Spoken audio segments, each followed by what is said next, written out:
Okay, Mike Curtin here again with the Z35. I had an issue last night. My track fell off. It's from all this gravel that gets stuck in the tracks, and then when you go to turn, it just pops off. There's another guy on YouTube making a video, or has a video, on how to put it back on. His video is pretty good, but I found something might be a little bit more helpful on getting this wheel in. Last night I started this and I only took out this one little nipple. It's the grease fitting, and that goes right down here in that little spot right there. And there's a 9/16. There's two bolts, 9/16. You take that little cover off, and behind it is with it you grease and put the tension on the track. And I thought by just taking out that grease fitting, it'd be enough. And if I start smashing in the wheel, it would move in. All the grease is in this little piston over here, and it didn't work. I tried putting a strap on it. I tried banging it with a hammer and blocks of wood. Nothing worked. So I left last night and I watched that guy's video. Pretty good. I realized you do have to take off. The book says just crack it, but it's even when you crack it, there's not enough space in there. So the grease fitting goes right into that little hole. That's the part you see in the machine. So now I just took it off. I hit it a few times with the lump hammer, and it didn't move. So I come up with this idea, which is much easier. You just put a bunch of blocks of wood there, you get a jack, and you literally just crank it down.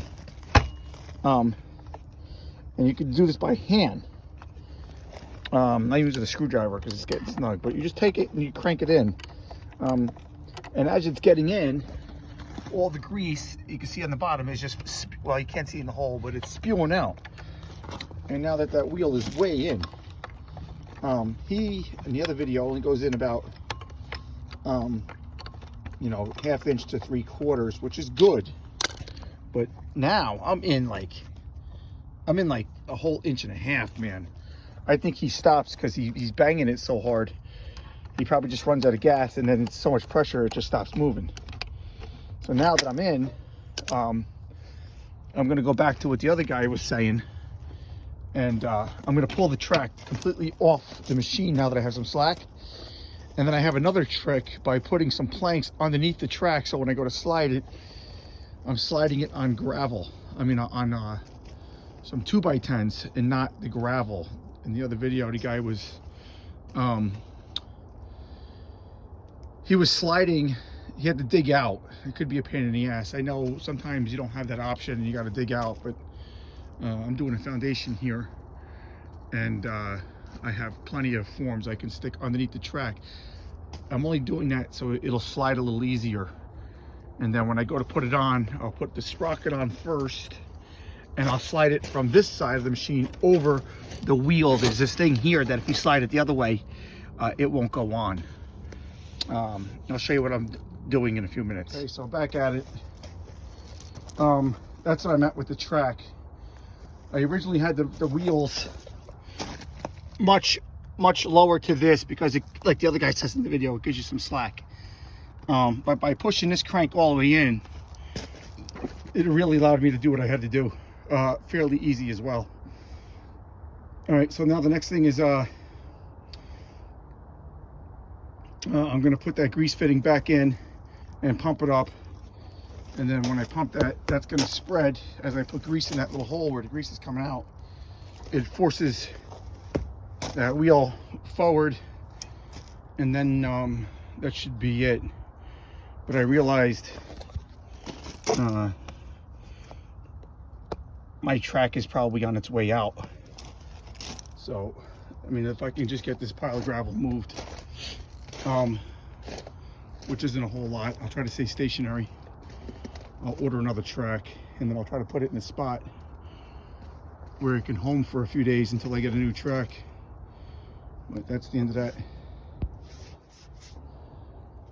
Okay, I'm back with the Z35. The track is totally on now, and it's pumped up. The little thing I was confused about was the spacing between that bottom wheel and here.